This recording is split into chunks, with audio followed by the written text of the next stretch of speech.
ओ सव ड्रोह खणी लख ॾोह खणी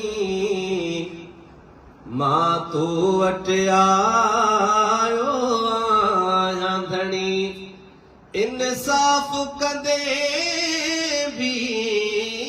तोखे ठहे जे माफ़ कंदे भी तोखे ठहे सव ड्रोह खणी लख ॾोह खणी मां तो वटि आयो आहियां धणी ओ पर हिकिड़ी ॻाल्हि कबी साईं आ पंहिंजे विच में नबी साईं ओ पर हिकिड़ी ॻाल्हि कबी साईं आ पंहिंजे विच में नबी साईं कुझु हुन जे करे कुझु पंहिंजे करे ओ कुझु हुन जे करे कुझु पंहिंजे करे अॼु बख़्शिश जी छॾ मोहर हणी इंसाफ़ कंदे भी तोखे ठहे जे माफ़ कंदे भी तोखे ठहे ओ उसदी बि तपशीन सही तो सघां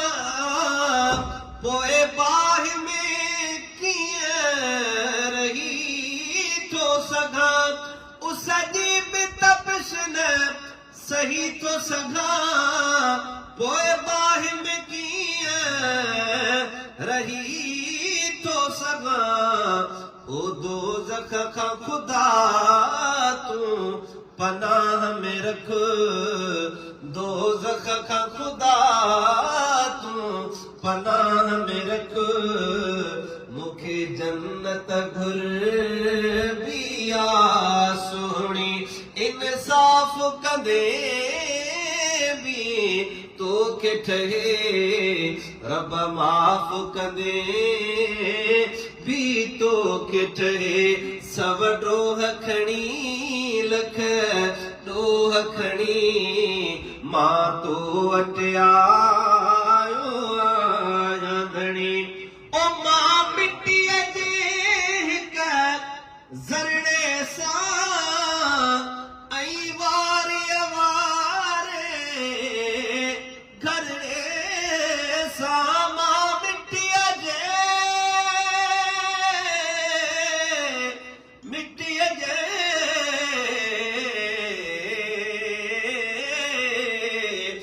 मां मिटीअ जे हिक ज़रणे सां ऐं वारीअ वारे घरणे सां जे रंजू कंदे त रज़ा तुंहिंजी जे रंजू कंदे त रज़ा तुंहिंजी पर घुरजा तुंहिंजे करम जी धणी इंसाफ़ कंदे भी तोखे ठहे जे माफ़ कंदे